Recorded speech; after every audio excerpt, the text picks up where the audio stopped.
Fixing the Nation, one conversation at a time with Eric Latif, Mariam Bishar, and Janet Bogwa here on NTV, on Nation FM, on YouTube and Facebook and TikTok and Instagram. And what have I said? Said X, right? Yes. Yeah. So this is where we say, come on, let's join the community of fixers. How do we engage? Our conversation this morning is about fixing the economy, money on paper versus money in the pocket. And our Cabinet Secretary for the National Treasury and Economic Planning, Mbadi, is our guest. Mheshimiwa, look at the screen. Our community of fixers is already reacting and responding to what you're saying. Question, CS Mbadi, does the government need money and create jobs? Focus on road infrastructure in potential industrial growth like Mutongoni Road, Athi River, near Kinani, Leather Industries Park, EPZ. That's Felix Shihemi who's saying that. Kelo Kavita says, ask the CS, when he tried to demystify the overtaxation by SHIF, house levy, and now NSSF, what's he doing to cushion us workers? He says he's from the Okoa Paisley Party of Kenya. So many of these comments coming in.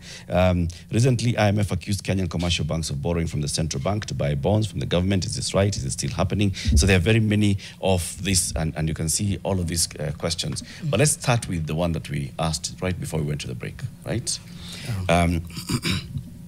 Are you saying that the sentiment of Kenyans who constantly keep talking about, you know, I'm feeling like I have less money today. I am feeling that I have a lot more needs today. I'm therefore feeling like I am more overwhelmed today financially than I did a couple of years ago. Is that sentiment misplaced? Not really. People's sentiments can never be misplaced, Latif. That is why we actually do public participation, public engagements. We have to listen. That is why we are putting these officers to listen to Kenyans and respond to their needs. So when you hear complaints, you must respond to those complaints. There have been complaints about the salaries and how Kenyans are overtaxed, and that the two additional deductions. I don't want to talk about NSSF because NSSF is actually a savings. So as to whether that savings should be forced or not, I think in every jurisdiction, pensions are always a forced deduction because it is for your future. But these are the two deductions which Kenyans have complained about. We have taken steps to make it lighter, and I've just demonstrated, Latif, how that works. But the question of whether people have money in their pockets or not is a valid question. And it is a combination of many factors. It's not just about the pay slip. And I hear politicians go and start saying, I will improve your pay slip. That is not the only solution. That is one of the solutions. There is a compounding, there are other factors which lead to reduced income. And I will give you an example. If the interest rates are high, which has been the case in our economy, then you will find private businesses are not able to borrow money from the banks to invest and expand their businesses. What is the effect of that? The effect of that is that many Kenyans would not be able to get jobs. And so many of us will be depending on a few salaried Kenyans, a few Kenyans who earn income. And then it would overstretch automatically without even reducing your salary. You'll find your sister depending on the same salary, your brother depending on, everybody else wants to spend on the same salary. When you have many mouths to feed, you'll feel like you don't have money in your pocket because you have a lot of responsibility. So one of the things that we must cure is the interest rates and have banks loan or give out money to private business at lower rates. And you can see already the bank rates have started falling. And this is not just happening by accident. It has been deliberate effort of this government now for months that we are systematically reducing the CBR rate.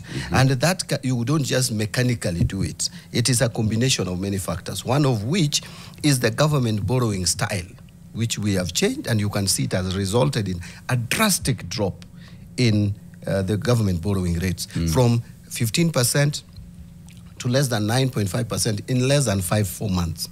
That is incredible. And so that then the central bank follows with reducing the base lending rate, which now would be translated into commercial banks giving money to private sector at at lower rates. So that is one strategy, to put money in people's pockets. Yeah. The second one, Janet, I can see yeah, if you wanted to. No, because I'm also cognizant of time, and I know there's one or two pertinent questions. I almost want to bring it back to something, and I appreciate the breakdown and how you've really got into the insights and asked people to understand the breakdown. I think there's an element of mistrust. Right. So, for example, I can see people talking about we don't want to be gaslit.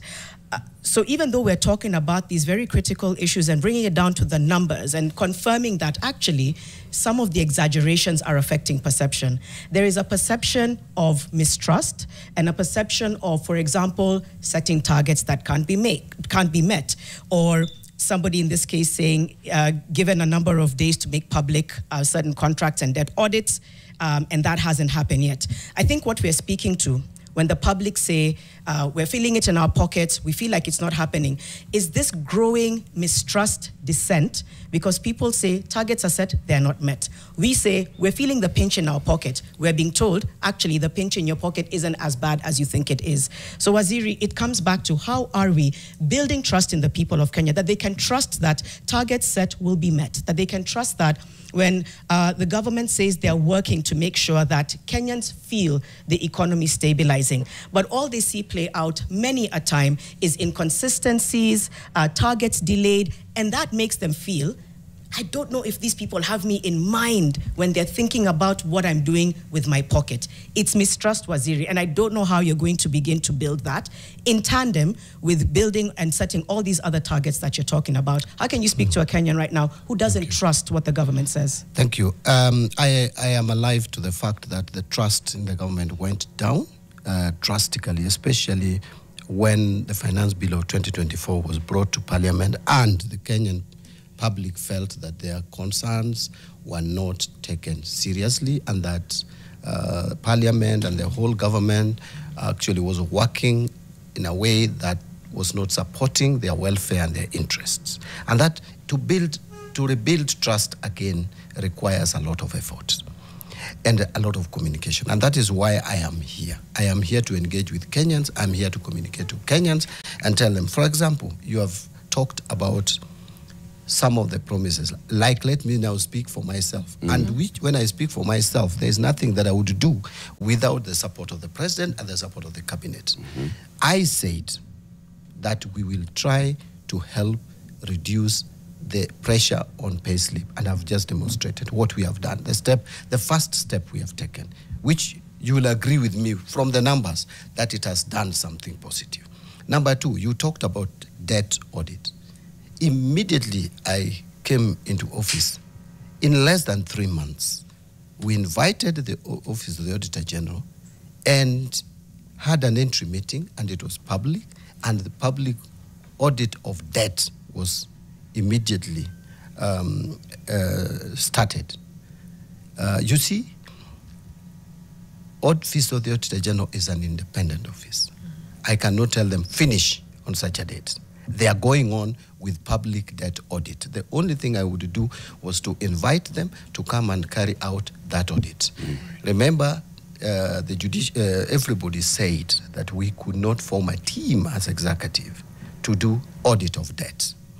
It is the work of the Office of the Auditor General, and that work is going on. So if anyone says today that we did not live to our promise, that Mbadi did not live to his promise, he has forgotten that that assignment is ongoing. So there is nothing that I have said which I have not followed through with action. Can I jump in here and ask? Yes. You've had conversations with the Office of the Auditor General. Yes. On this issue of the debt audit. Right. Have they given you an indicative date of when their report will be ready? I think they will be ready by end of March from what the Office of the Auditor General said, or even earlier. So 31st of March is like the hard stop. I expect for us then to know this is the nature of our debt. Exactly. This is who we borrowed from and what we used that money for. I expect the Office of the Auditor General to communicate to us with us on that. I don't want to appear like directing that office. It is an independent office. It has its own mandate. But I am have an obligation to. But the indications are that we may get that report as soon as at the end of March. All right. Now, so I wanted just to dissuade that narrative that one of the viewers has brought up, that we promised debt audit and it's not there. And it's not there, yeah. Pardon, yes. Even in terms of e-procurement, the rollout is ongoing, and we promised that we will implement it in the first quarter of the year. And the first quarter of the year ends in March. I have my team headed by the PS making sure that that is implemented. What was needed from me of providing resources, 565 million shillings to roll out the program, that we have done. You have done. Yes. There's the question of like the basic principles of taxation, predictability, also something that is understandable. I think over the last few years, especially, we've seen very erratic tax laws. Where we have SHIF, we have SHA, we are deducting this much, we're deducting that much. So it brings a question of, is it necessary to do this on a yearly basis, to have a finance bill that becomes a finance act, to do this budget, on a yearly basis? Is there a way to do this that is better, that makes it more predictable for the Monanchi and also easy to understand? Because another issue is, of course, the ease of understanding our tax laws. That requires civic education, which takes time. And if it's rapidly changing, you're not able then to have a good grasp of your taxation as a citizen. And then that's when, again, these misconceptions, like you said, I start feeling like my payslip is less because I know there's a new deduction that has happened, but have I gone through it and seen how much my take home is effectively, how much less or how much more? So yes, is it necessary to be doing this year on year? Is there a way to make the tax regime more predictable, easy to understand for Kenyans, and friendly as well? You have actually spoken for me. One of the principles of taxation is certainty. The other one is simplicity. Another one is fairness. I can go on, and those must be respected. I want to put it that I think it was a wrong strategy because this administration came in at a time when times were difficult. It was very difficult to mobilize domestic revenue to be able to meet the expenditure that was required. But again, I want to put it that it was not the right strategy to introduce very many changes in our tax regime and tax rates. And that is what almost led. You see, the push, you cannot push increase of taxation by 300 billion shillings in one financial year. You would cause a revolution. And that is exactly what That's what happened last year. Yes. So we have taken a decision as a government that is not the direction we will take anymore. And we have national tax policy, which talks about predictability and certainty. So we are not going to introduce new taxes that would be, let me call it offensive, or would be punitive. But you asked me whether we must have finance bill every year. Yes, the Constitution provides that. If you read the chapter 12, clearly it says that every year a bill will be introduced. But what I am saying we don't have to do is that bill or finance bill doesn't have to have changes in tax rates that are punitive, we should be introducing a finance bill that just maybe makes taxation simple, aligning tax procedures, tightening things here and there so that there is no tax leakages. But we shouldn't be coming up every time with drastic changes in our tax laws, which make even people who are doing businesses in this country to start wondering whether to rely on the tax proposals that we bring. So that the government has taken a decision that we will not be moving in that direction. We will have a tax system, a tax regime that is a little predictable. More Let me see if I get you right, Waziri. Yes. Did you say that we should not expect new taxes in the next financial year? What I'm saying is, taxation is not bad. We may have some alignments, but not punitive tax system. By the way, when we were bringing the tax laws in December, a lot of benefits came to the ordinary Kenyan out of that, including Latif. I don't know, you look a little younger, but you see, when you'll be retiring soon, and even if it is 30 years, it is still soon. 20 years is still soon. You will go home with your pension intact, untaxed. That is a benefit to the people. That used not to be there before, since independence. So if we introduce some of these changes, they are good for not punitive. What New we are taxes trying to avoid is not punitive. Exactly. Is what you're saying. Any tax that would reduce the purchasing power, let me put it that way, Okay. is not good for our economy, because our economy is depressed at the moment. We want the economy to grow. The economy can only grow by having more purchasing power to the people. So then the other question then, you promised that in coming years when you're launching the MTP, we need your dream is to lower VAT, 16 to 14%. Yes. Lower corporate tax, 30 to 25%. Yes. Lower pay, you know. When should we expect this? Let me just answer you straight. Actually, the most ideal is to have a lower of these rates, because we would want to spur more economic growth. But again, we must be alive to the fact that where we are at the moment, we are struggling to service our debts. And therefore, anything that leads to lower collection of taxes may not be very desirable to the economy at the moment. So I said the moment we monitor the performance of Kenya Revenue Authority and we see that the changes that we have brought in, like right now we are doing a lot of reforms at the KRA in terms of systems, in terms of even administration, tax administration in general. If this leads us to enhanced revenue collection, then the next step you take is to reduce the tax rates so that you give more purchasing power to people. What are the indicators? You know, we are fixing this together. The indicators... What is it that we should look out for? What's happening at KRA? So we know now, Mbadi, 14% VAT. Yeah. Yes. So I will give you indicators. Indicators at the moment are still not very encouraging, but it is because, you see, we are not still very clear on how KRA is doing with these reforms. Why? You see, July, August, and September, we didn't meet the targets. Yeah. And you understand why. That is because of the civil unrest that took place in the middle of last year. Then October, we met the target. In fact, we surpassed by about 8 billion. Then November, system failure for 6 days. That is maybe something that Kenyans didn't know. But we had KRA systems that failed for 6 days without collecting taxes. And that led us again to failure to meet our targets. 6 days is a long time. It's a very long time. What caused this? I think they are still doing the investigation, and the people some are talking of insider job. What I still don't know. I'm waiting for the result, but it was a system failure that really put us under a lot of stress at that time. Now, December, even though we didn't meet the target, but the performance was not so bad. December, we had 236 billion collected against 255. But 236 is not a very small amount. Now, January, we were on course. I need to get the numbers. We have been doing very badly on VAT. In the first 6 months, we failed to collect about 37 billion out of VAT. That is almost 6 billion per month failure. I mean, a shortfall. But this month, with the 2 days left, we were already at 99% of VAT. So we hit the target for VAT.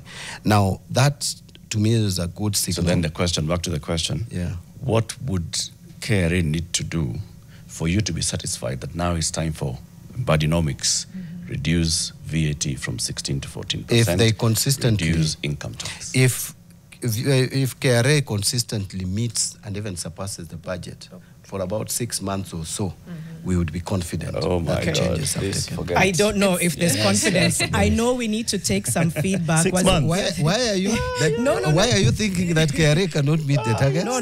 They would. Who sets They the would. target? 6 months. You will keep that as a moving target. No, but remember, Latif, no, I don't think we would do that. By the way, we have something that we have introduced at the Treasury is reality in projections. We have even revised our revenue projection downwards. We had a 2,631,000,000 as projection for ordinary revenue. We have since reduced that to 2,538,000,000.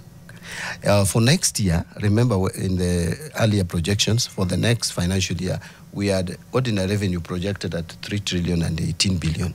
We have since reduced that to 2 trillion 838 billion, which is 183 billion drop. We want to be as realistic as possible to avoid over budgeting. Let's put a pause because we understand we have a caller on the line. We don't want to lose them. They have a question for you, Waziri. Do we have David from Nairobi on the line? If you can hear us, please let us know your question. David from Nairobi, can you hear us? Yes, I can hear you. My name is David. Actually, I'm calling not as a question. One, I want to congratulate the team that's leading the interview.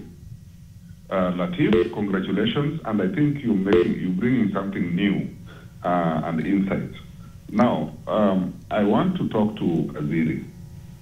I hope Waziri realizes that he's in a docket in a government that has really lost trust with many people. And I think it will take a long time for people to believe that this government is working for them. But I'm encouraged because this government that Mbadi is now, either he's been pushed as a part of the opposition and he is here. I'm only happy that Waziri is answering questions in a way that gives hope. But we are not going to, put something slouching at he's from this. He has to walk the talk. Right. Put the things that Kenyans want that can really improve. Thank you. Yes, thank you so much. Thank you, David. I just want to add this, Latif. Yep. May I? Waziri, numbers that you're working with must not be lying to Kenyans. And you must stay focused and ensure this country improves economically. Asante sana. Thank you. Thank you, David. We also have Charles calling in from Kisumu. Let's hear his question. Charles, good morning. Good morning, Charles. Did we lose him? I think we may have lost him. We lost Charles on the line. All right, we have lost him, but it's okay. We can talk about what has been raised there, about, again, the trust. It seems to be a big issue, and I know it's a big ask of your office as well. Public trust is it's easy to lose, but very hard to gain back. So you've given us, at least you communicating, you coming on a platform like this is definitely part of it, demystifying or some of the things that we think about our policies or our take homes. But I think a big part of that trust is also just getting to a point where people feel that there's an extra coin in their pocket, or that they're able to save more, take home more, or there's a new avenue for them to make a little something extra. And what is that? What does that look like? So to make sure that I trust you because I can see it, not because I have chosen to. I can feel it in my pocket. I have that extra coin. Yeah, I know trust is the biggest challenge that we are facing at the moment. Once you lose the trust, it is hard to regain it, and that I am alive to, and that is one of the reasons why I feel we must engage Kenyans. However discomforting the questions they may be raising would be to us, we must confront those questions because we have a delegated authority. It's not absolute authority. We have accountability and responsibility to the people of Kenya. But I want to just put it clearly that what I am talking about are not fiction. I am talking about numbers. There is nothing inaccurate about the inflation figures because, honestly, Miriam, Mariam, Yes. sorry, your name will take me the whole morning. No, it's okay. I always get the Miriam. Mariam, it is evident that the same institutions that have calculated inflation figures are the same ones doing so today. At 7.9, it's the same as the same institution did 3.2. Same one. Okay. It cannot be said that it's not true that now government is borrowing 91-day treasury bill at 9.5%. percent, because those are figures at the central bank, and some of you buy these papers, and it is there. And it is also equally true that about a few months ago, 5 months ago, it was at almost 16%. It did just happen. Something must have been done. It is also true that we have reserves. And by the way, when these credit agencies do their rating, they come for the details. These are the same people who rated as negative in July. And now they are saying, you have demonstrated that at least now you can be able to service your debts, and therefore positive rating. And it is also true that, yes, Kenyans feel they don't have money in their pockets. But if you go to the statistics, you find Kenyans are buying now more clothes than they were buying. Well, and I would tell you... Let me pin that one for just a second. Yes. There's Charles who's calling again. He's back on the line. Yes. Let's hear from him, and we'll come back to the stats that you just mentioned. Charles, good morning. Good morning. Hi. Hi. Do you have a question for Waziri? Yes. Go for it. We're listening. Good morning, Waziri. Good morning, Charles. Thank you very much for the good work you have done. At least you have started already. And we appreciate what you're doing. There is hope that there will be light at the end of the tunnel.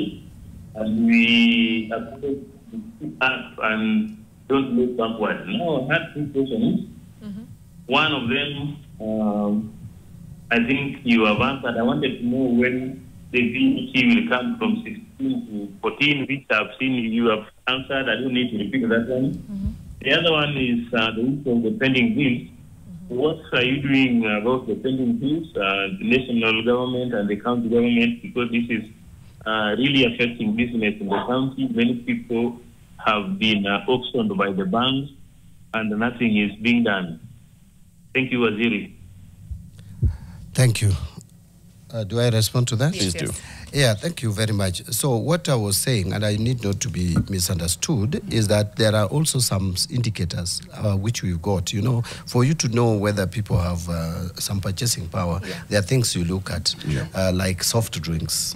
Soft drinks is usually an indicator that not so rich people have something in their pocket. Sorry to interrupt you. There's one called the lipstick index for women. Yes. When women stop purchasing cosmetic products, I need to check. I think that would also be a good indicator. Mario. But the clothes and apparel industry has recorded growth in purchases. But let me, I don't want to appear like I am saying Kenyans are not facing economic challenges. Because then what would I be doing at the National Treasury?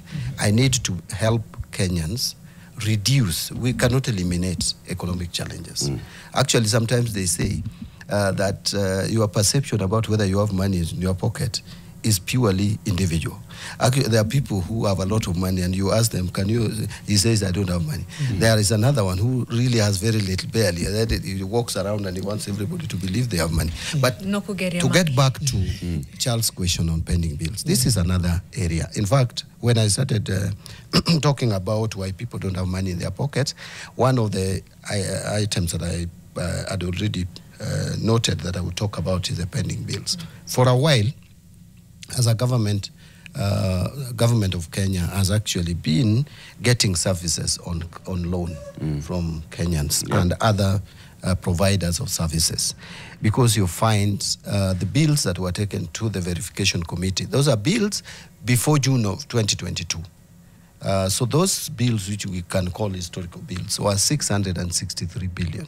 Interestingly, from the preliminary report that we received, which I discussed even with the president and our team, is that we out of that 663, they have analyzed 474 billion worth of bills.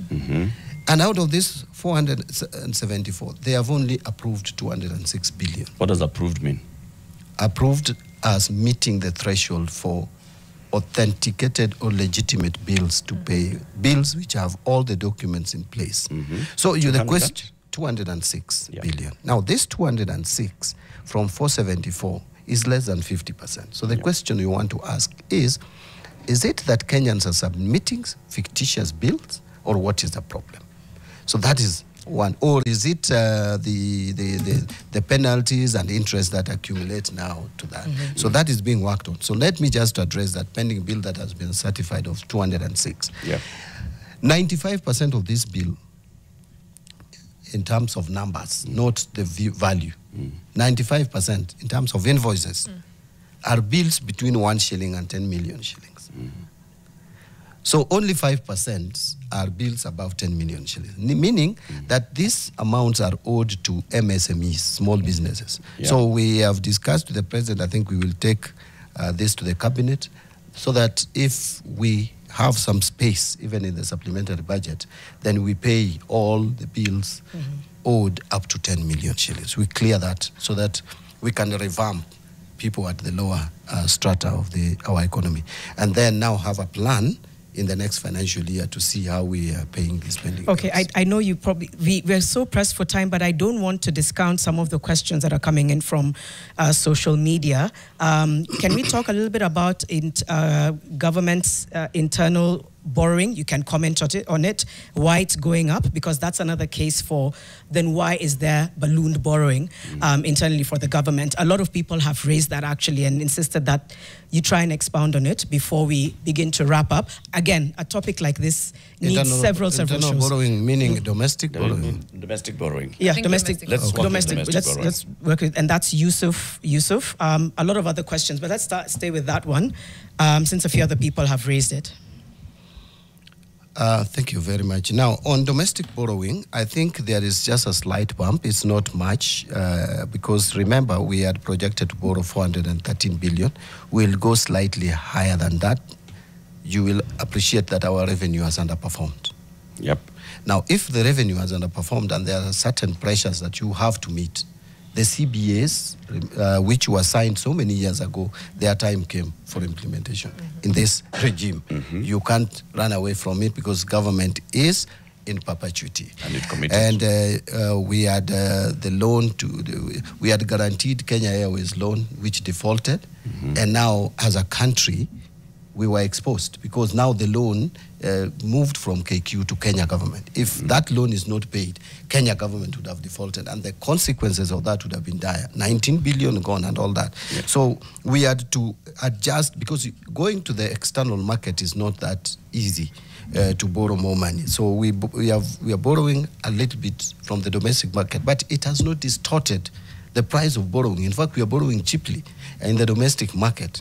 As opposed to what we used to have. So, and then going forward, if you look at the figures going to the next year, we are reducing the external borrowing, especially the commercial borrowing.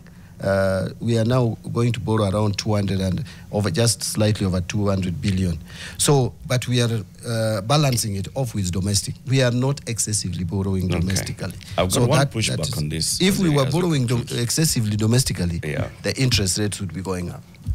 The question, and you mentioned it, yes. Fiscal consolidation, fiscal discipline. Yes. Now, this government, and even the previous administration, government, has been accused many times of lacking discipline. We have a spending problem with government, not a revenue problem with government.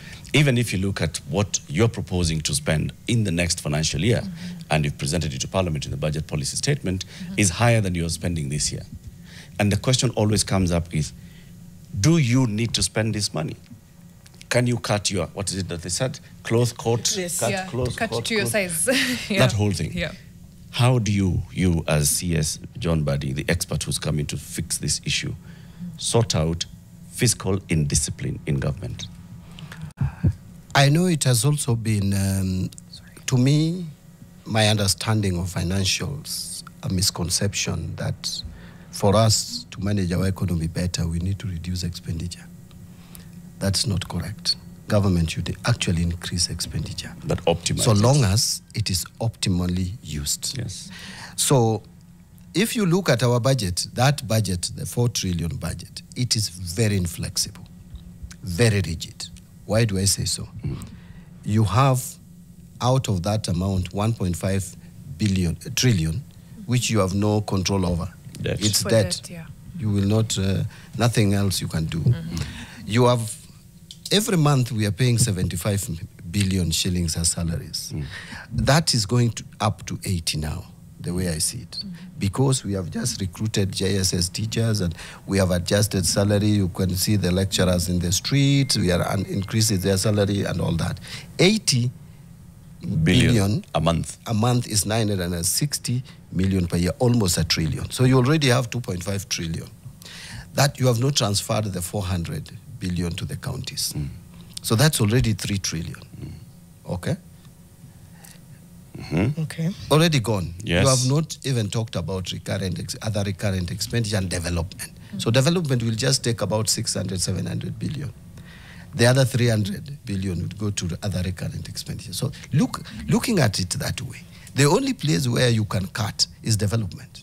If you want to reduce the 4.1 trillion, by the way, we have reduced the budget. Remember, the first projection was 4.3. Yes. We have revised it. I have clearly told my team at the Treasury we will not go with any budget beyond 4.2 trillion. That to me is living a lie. So right now we are projecting a budget of 4 trillion 176 billion. This is what is likely to go to Parliament as BPS, a revised BPS for 2025, and this is mostly likely what I will be reading to the people of Kenya in the budget speech of June.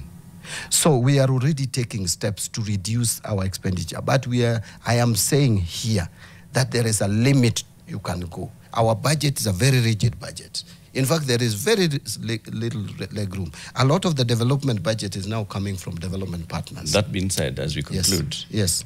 Is there fiscal indiscipline So, in fiscal government? indiscipline is there, and it is rampant. Even today, you have just read, and this is a fact that I had already, and this is something that the president is alive to, that we procured some vaccines which we never used, and now we are going to pay over 8 billion on it. And that is just a tip of the iceberg. And it is probably corruption is going on even today. What will you do and that about is it? why we are taking some steps. Step number one, we have instituted for the first time zero-based budget. What zero-based budget simply means is that you explain every expenditure. It is not about telling us last year I spent 300 million, this year I want 400 million. 325. You have to tell us where are you going to apply it. And this zero-based budget, we have put a tool in our IFMIS to help even standardize prices. We have complained previously that one item on the same building of government, the same government building, different floors, they buy the same items at different prices. With zero-based budgeting, we are going to standardize that. Secondly, you've heard us mention about e-procurement, trying to reduce human interaction with the procurement process. And these are steps that will help us to reduce. You can't really be in every office to check around who is stealing. You put systems in place and you leave the Auditor General and the other investigative bodies now to apply your tools to enforce fiscal discipline. John Mbadi, Cabinet Secretary for the National Treasury and Economic Planning. Can you allow me, Latif, to say something Shout about out. help? Help, because yes, it the has students, been, the students when I are come going out here, there today. And capitation I shouldn't for schools come as well. here and so this is the status of help as from Treasury perspective. You know, help has a revolving fund, Yes. but sometimes repayment takes time, so government supports them. Yes. And budgets we had, it was 31 billion 422 million. We have since funded or disbursed 21 billion 159 million. So we have unfunded of 10 billion. So we are not.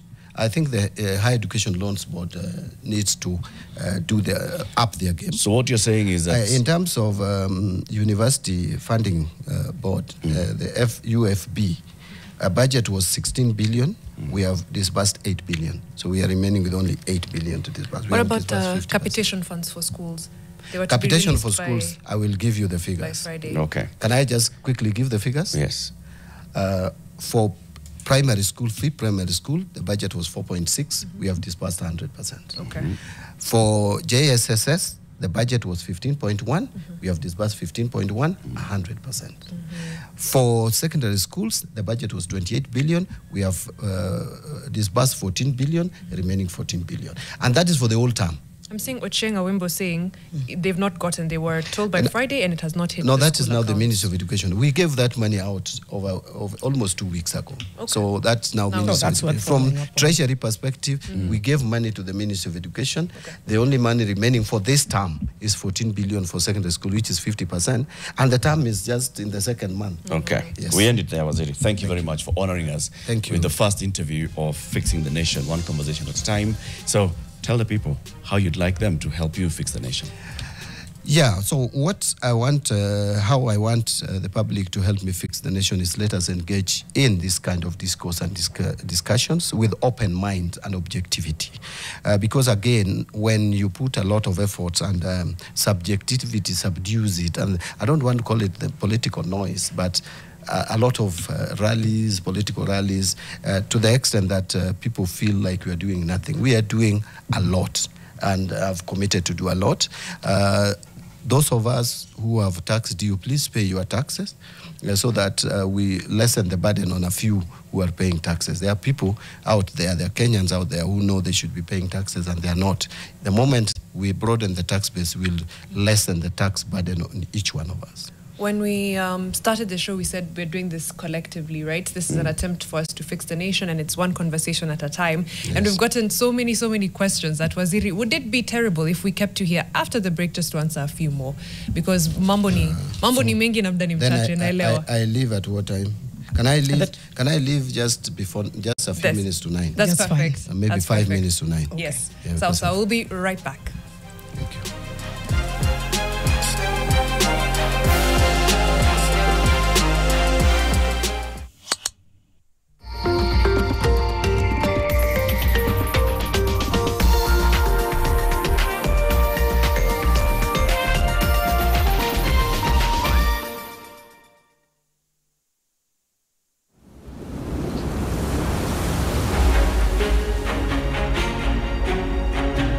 Kulikuwa na fujo na shida, watu hawataki bezi. Lakini wajua kitu kama hukijui ndio kinakutia wasiwasi. Nafikiri bezi ilikuja vijijini hapa kutaka kufanya research. It's important to bring everybody along for the journey, especially being what we call the first large-scale modern mining project. It is our responsibility to first of all come and even appreciate their operation. In the beginning, we took a conscious decision that we were going to have to put a lot of effort into training.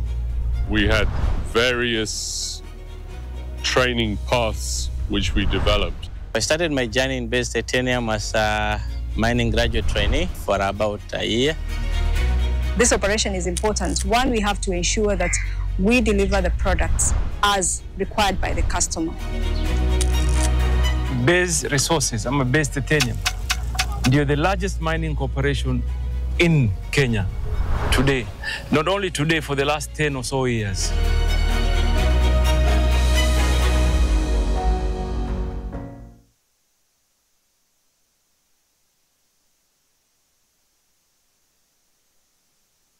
Together we will mourn your loss.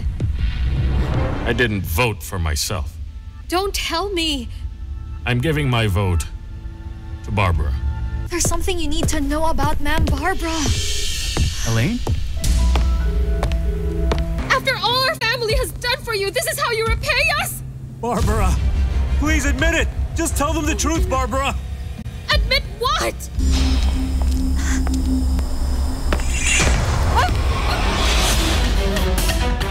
Widow's Wear. Sometimes a change of scenery can do wonders for a player's career. Some move abroad for more first-team opportunities, while others want to experience something different before hanging up their boots. For veteran defender Kyle Walker, he's using the final stage of his career to seek a new challenge after swapping England for Italy.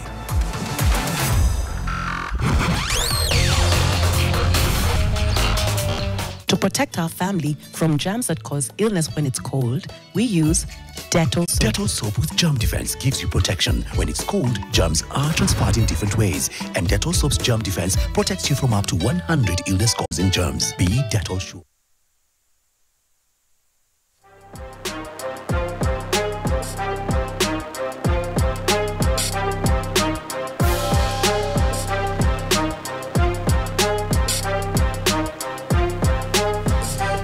We are back. We are fixing the nation one conversation at a time. Thank you very much for joining us this morning, wherever you are. If you're watching us on TV, on NTV, you're listening to us on Nation FM, or you're following our live streams wherever we are on NTV Kenya, on Facebook, on Instagram, on TikTok, on X, or on YouTube. And there are very, very many people who have joined this conversation and saying, yes, I want to be a fixer. And I've got a question or a comment or a pushback to the Cabinet Secretary.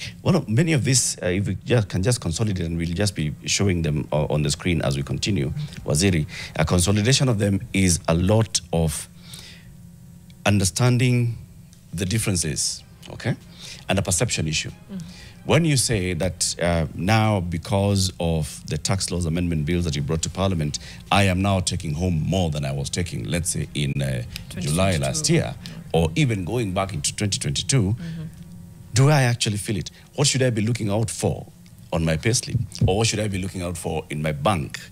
The amount of money that has gone to the bank.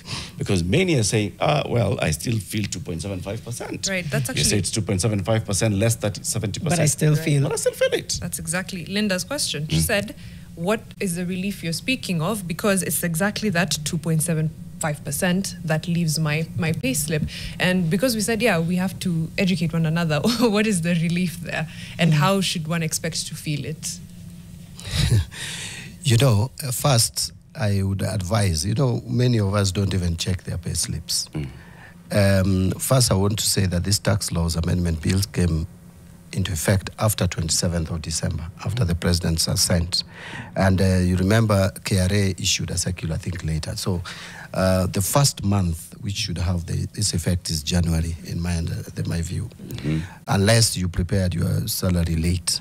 Now, how do you calculate it? I think our Kenyans should engage with the HR department and accountants in finance to know exactly how this works and to understand what I'm talking about. But let me just make it simple a little. Before these laws, the if you are earning 100,000, so 100,000 was, you remove 2,750 from 100,000. Yeah. And you remove 1,500 for housing levy. Yeah. That is 4,250. But what happened is that the whole 100 was taxed. So you tax it the first amounts 10%, the next one the bonds for pay. It is taxed and pay is calculated on 100,000. Now then again, the government comes and removes 4,250 on the money that is left after that is the tax the money has that gone. is left after the tax. Now what we are saying is the current system is first, out of the 100,000, you remove 4,250, and then you tax the rest. So you calculate the pay. So you based calculate on pay on 95,000 something. Okay, 95,750. The 4,250 is removed. Then you calculate pay. Then is when now you get the net. The effect of that is that the 4,250, which has been removed, will save you 30%. Because if it was in the 100, if you tax the whole 100, this 4,250 will be taxed at a point you are already hit the 30% bracket. Yes. So 30% of 4,250 was going to pay, yet it is money that you have taken to the government in another fund. Yes. So we are saying this is double taxation. So remove the 4,250, don't tax it. Remove it because it is not money going into Latif's pocket, Janet's pocket, or Mariam's It's going to the pocket. government. It's going to the government. Yeah. So that therefore means that out of this 4,250, you are, for lack of better word, saving 30% of it. Okay? Saving 30% of it, which a few months ago, not even a few months ago, last month. Which in December. You were paying out about money that now you are not paying because it was double taxation. I hope I've made it a little simpler. Yeah. Okay. So for you to understand so let's look at the you need to go the totality to get, of the payslip.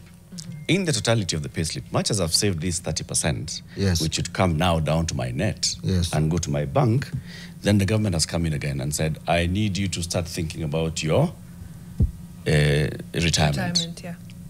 And I want you to contribute more towards your retirement. Yes. Right? Yes. So money towards my retirement has now more money is going That towards is NSSF. NSSF Yes. deduction, Yes. which is starting to kick in this month. When was this passed, the law? Right? It's the new regulations. Tell us. When was it passed? Latif, do you remember? I don't remember, actually. Tell us. I think 2013. It's a long It's time. only that the legal processes delayed it. There were court cases and on. So it is by not workers. it is not this regime's amendment. That's what I want to put across to you. And I'm also not saying it's a bad idea. By the way, if you ask me as a finance, as a personal finance advisor, I will tell you we need to increase, put more money into your pensions. retirement. Look at what is happening with PSSF. Kenyans will appreciate it soon.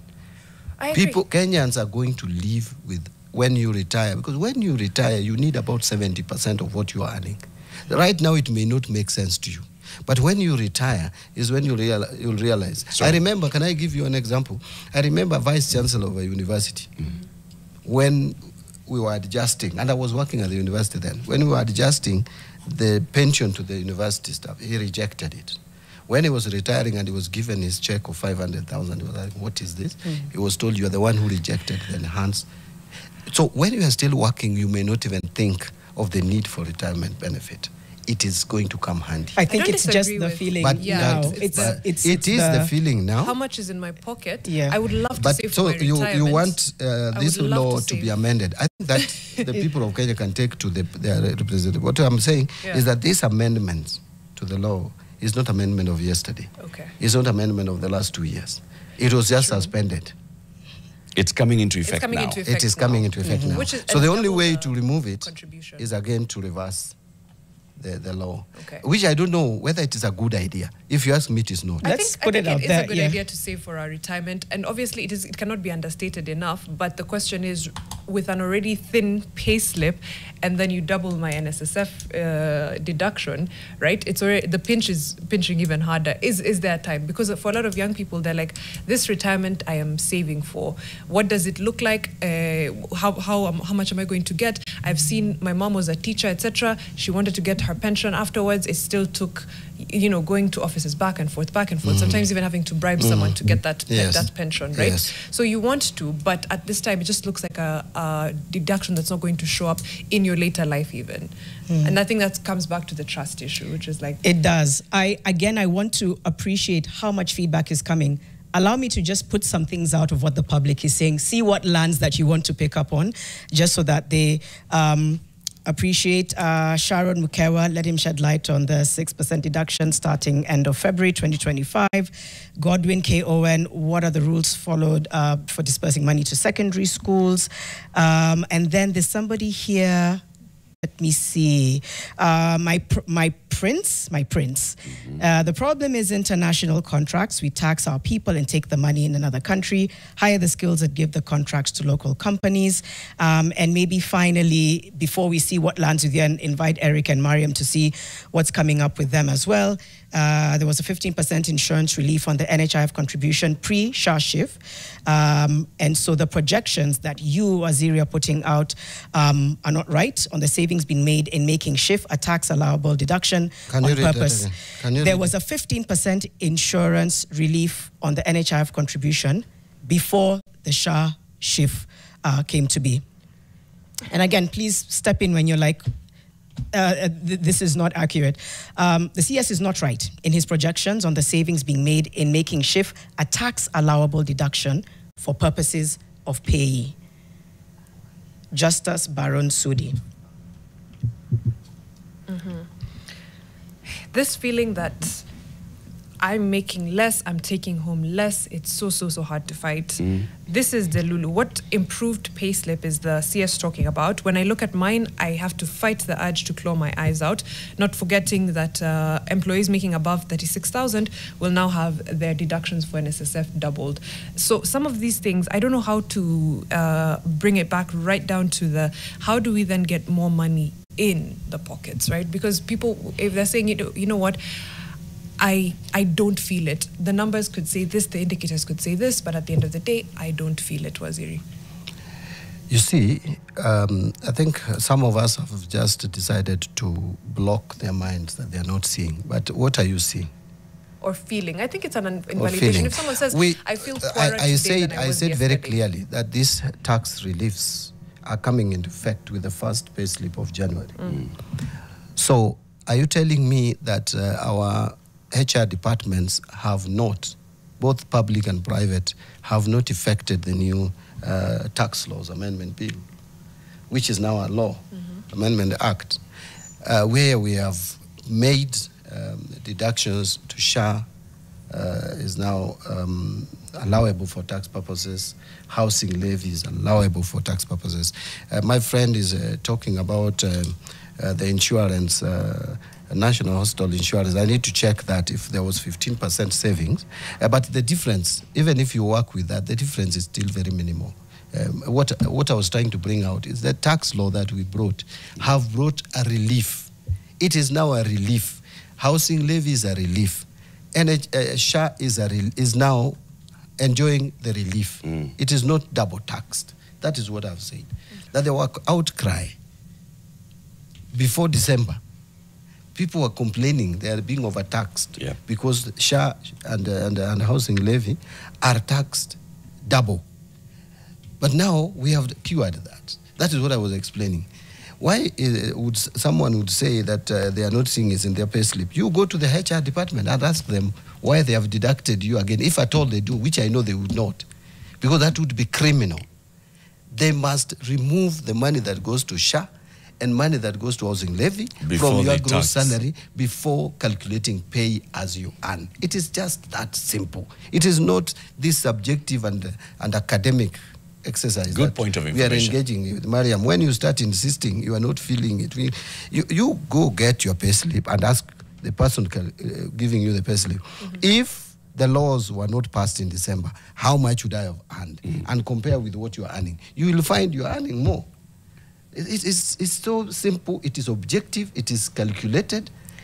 It is not something that we should even engage. It is not a public debate. Yeah, it's just clouded in the just clouded in the inconsistencies and mistrust. We don't mean to keep going back to that, but even things around just excessive spending keep coming up. So even though you've made an argument and broken down the math, it is just clouded in larger issues. In fact, somebody from left field on X has been like, how are we supposed to save for retirement when we actually don't know how long we live? We're going through abductions and killings. In fact, what is Waziri's take on those abductions? That's where people's minds are. They look at one issue. You want them to look at an issue linear, but it's compounded. Janet, that is now politics.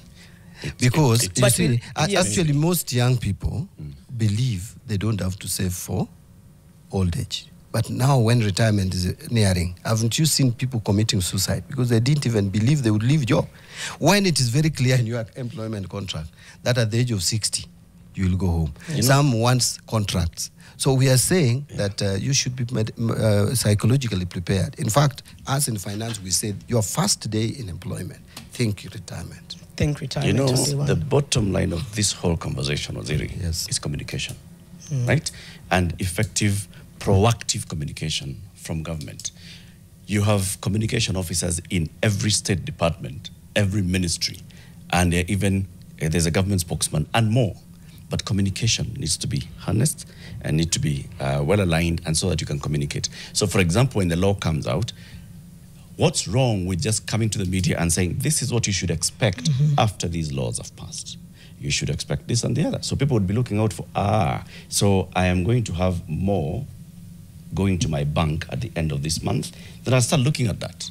It's because there's that disconnect. You expect that because you understand it, you CPA John Mbadi, that... FCPA. FCPA, yes, a fellow of the CPA. You, because you get it, that we all will get it. Or that because, somebody in the Ministry of Agriculture will understand what's happening with disease control in this country, when you come and tell us about vaccination, we'll get it immediately. You have got to communicate. Please, when you sit with your colleagues in the other ministries, that's the message. Latif, can I respond? Please do. I agree with you absolutely, entirely, 100%. Communication is a big challenge in government, and probably not just this government, but even the previous ones, but more pronounced now after the lack of trust or the loss of trust.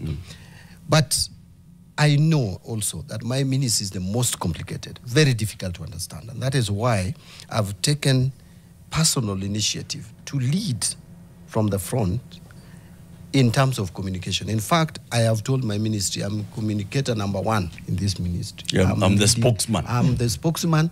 My technical team do the figures, give me.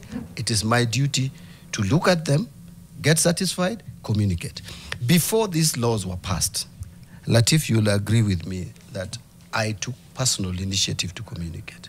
Actually, there were a lot of propaganda and distortion and disinformation around them. I even had to convene together with my PS, National Treasury, and Commissioner General of KRA, and we were even with the chair, Finance Committee. I invited him. We sat at Daystar University in a hall, town hall engagement, and I engaged Kenyans and explained, apart from this relief, the savings out of this relief, there was the pension that I explained and gratuity, that now when you get your pension and gratuity, you are not paying tax.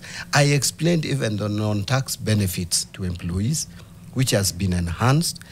Post-retirement benefit, I mean medical benefit. If today, nation decides to initiate or implement a system where you contribute to a post-retirement medical scheme, and employees contributing money, that is now going to be allowable for tax purposes. There are so many benefits that came with this tax law, and we have tried to communicate and explain. KRA released for a communication of the same. Remember, before the laws were taken to Parliament, just before they were published, I produced an explainer in all the newspapers. Yes. Something that I think has never happened. Yep. I put on each proposal, there was explanation what that means. Yep.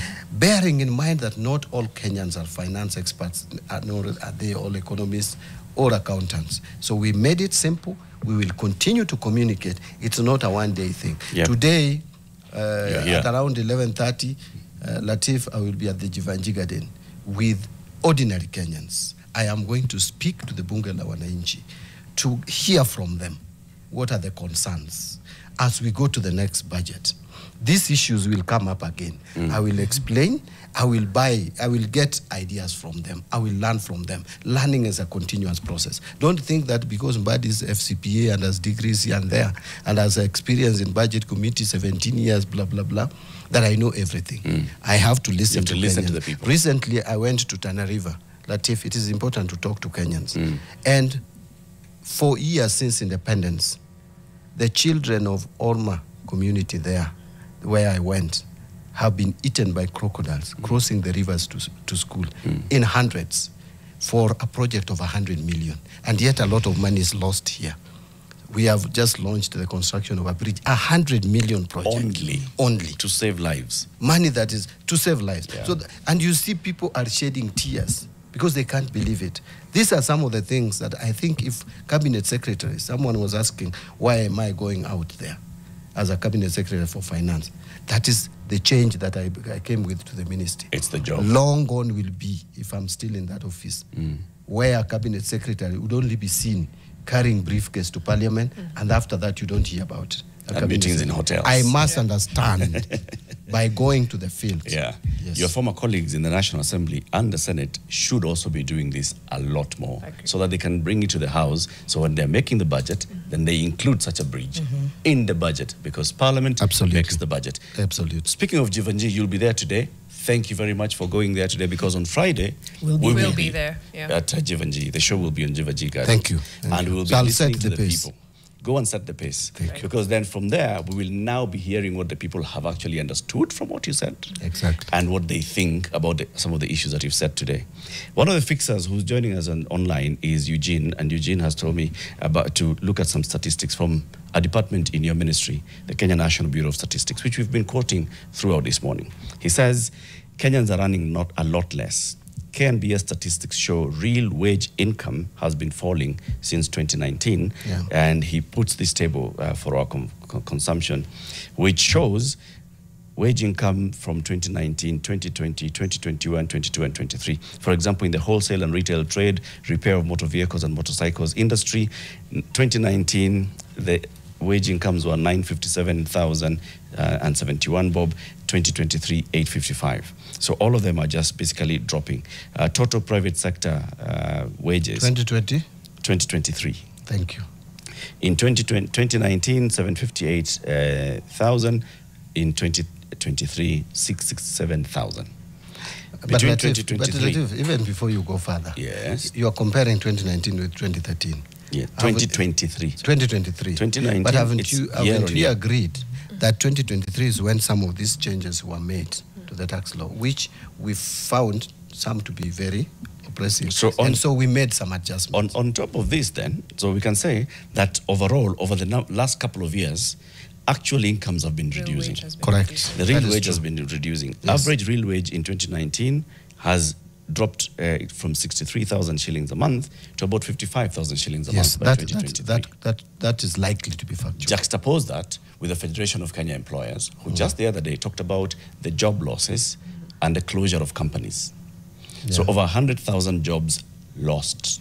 Yeah. Right? In the last 9 months? Yeah. That's what FKE told us. So people have actually come from an income to zero. Yeah.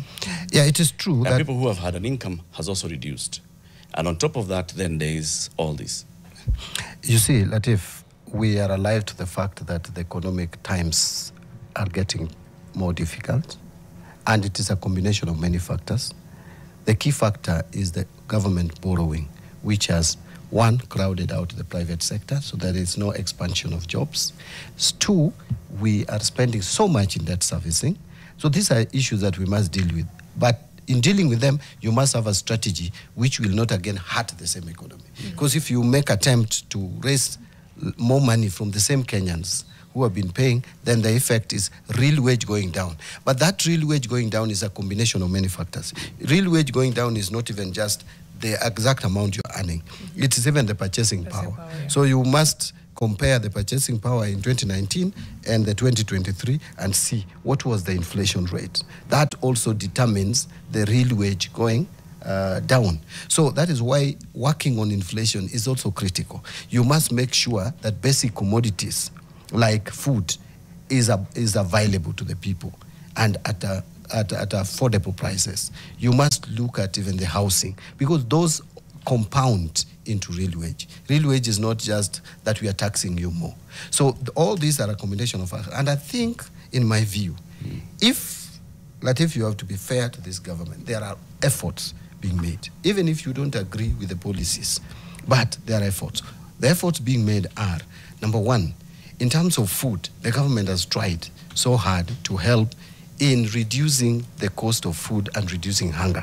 That is why you today find that there is a subsidized fertilizer which has resulted into increase in production of maize in 2022 at 30 million bags to 61 million bags in 2023. And we project 2024 even at 74 million bags. Today we are getting sugar. In this country, we don't have to import sugar. So there are efforts. Look at the dairy. Now we are producing 82,000 metric tons of sugar. Of milk? Of sugar, 182. Milk has really gone up to 6 million liters, up from 4.6 million liters. So there are a lot of things that have been done. In terms of health, there may be challenges with this universal health coverage, but one way of reducing pressure on people is to make sure that every Kenyan, every single Kenyan, and by the way, I've had cases of 3 people who were very close to me who have been sick in the recent few days. SHA, if implemented effectively, is going to be a game changer. I lost a very good friend who died on 16th of November, and the first thing, after taking him to hospitals, then we took him somewhere to manage him because already the doctors told me it's too late, but we couldn't take him home. So we managed him for 3 weeks. And the day he passed on, the first question I asked, go and find out how much is the bill. The response I got from the guy I sent is that, Mheshimiwa, SHA has paid everything. I have a nephew today. We took him to Eldoret, we took him to Tenwek. All that apart from the MRI cost, which I paid for, SHA has paid. what we must do with SHA is to make sure that these challenges Kenyans are complaining about are addressed. If they are addressed, and we have universal medical cover for Kenyans, it is a way of also increasing the real wage, because we are talking about real wage. So there are efforts being taken. You may disagree, and that is why sometimes I find it a bit unfair when someone says the government is a government of liars, you're just lying. The truth is this: you may disagree with the policies of this government, but it is not lying. Can I explain that in a minute? If this government promised that there would be universal health coverage, have they made attempt to implement that? Yes. Do you agree with it? That's an hour conversation. If this government talked about housing, are they addressing housing? Yes. Do you agree with the policy? That should be the discussion, not that the government is lying. If the government talked about Hustler Fund, did we bring it, or did the government bring it? The answer is yes. Do you agree with it? Another story. And in agriculture, did the government promise that we will subsidize production? The answer is yes.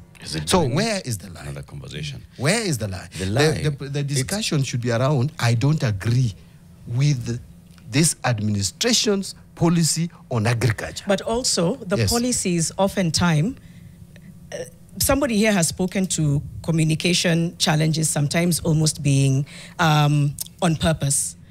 So it's not about saying the government is lying because they're not able to implement 1, 2, 3. It's because, number one, communication often comes in a very swift, sometimes inconsistent way. So people are trying to catch up. This is how I picture a Kenyan. You're waking up, you're trying to do your best, you're taking your kids to school, you're trying to make a living. Then there's all these policies and implementation and rollout that comes, and there's a lot of confusion around it. You've just talked about SHA, which I know is a massive conversation. So many Kenyans are saying, I haven't seen it work. On the one hand, you could say, no, that's a lie because I've seen it work for me. On the other hand, it could really be an issue of system adjustment, that in that moment that this person was accessing healthcare, it did not work for them in that moment. And hundreds of Kenyans have spoken that. So I think it's important to recognize that even though you're saying there are efforts, it seems to be that there's a miscommunication or poor information rollout. It's so quick. People are struggling, first of all, to recoup from 2024 going into 2025. They're meeting all these new legalities and modalities and not able to catch up. So it may sound like it's a big statement that I've made, that it sounds very general. I think the bottom line is there are Kenyans watching, listening right now saying, we hear Waziri.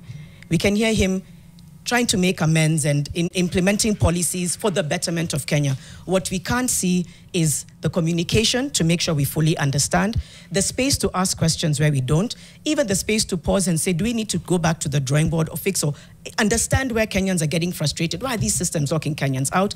And also, on top of that, do we need to really get into public discourse to fully equip Kenyans with the tools to know exactly what it is that the government is trying to do?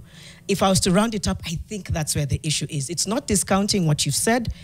It's allowing the understanding that not everyone is fully understanding. I don't even have bandwidth. They're just trying to survive. And then here you are talking about policies that sometimes don't seem to be taking effect. In fact, Agola says, true, the government has a big issue communicating properly, and when they communicate, they threaten citizens. Come on! Yeah, I think we may need, we must improve on communication. And I started by explaining that that's exactly what I'm trying to do in ministry. I am a very good listener, and I've listened to Janet from the beginning to the end. And this is my rebuttal, Janet, not to discount what you are saying. But look, SHA, for example. SHA has onboarded about 19 million Kenyans now. If you compare that to NHIF, which had only 9 million, that is a big number. You don't expect that to kick off and roll and run in a day. How many of the 19 million are contributors? That I may need to check. Because that's all the difference is. Yeah, you know, this numbers game, that I and may you're need a numbers person. Yeah. NHIF had how many? 9 million people who were registered as members of NHIF. Yes. How many of them were active? That is, how many people were contributing? That is the number. When now SHA comes and says, you know, we have registered 19 million people. Yeah, those are people, numbers on a sheet. How many of them are contributing to this? But you see... Because there's elements of shift which will come into contributions. It's 19 million people who, for example, expect the primary healthcare fund to sort them and their healthcare issues. They should have been sorting them out anyway, even without NHIF. So the numbers is just numbers. Yeah, but you see, Latif, in terms of medical is one of the most expensive services. And I don't think there is any country in the world, I don't know, which provides free medical cover. What happens is you must have a universal medical system. And this is controversial. It is not just in Kenya. Remember the Obamacare in the US. It is still controversial to date. So I don't expect that there would be no controversy around universal medical cover. Actually, by the way, those of us who have independent medical cover, we feel that we should not even contribute to this scheme. But Latif, tomorrow you may not have a job. I told another MCA who was saying, but I have medical cover. I said, you think you'll be MCA forever? So we need a universal medical cover. What I was saying is that the numbers have gone up. But remember, NHIF was not working. The problem in this country is sometimes we live a life for too long.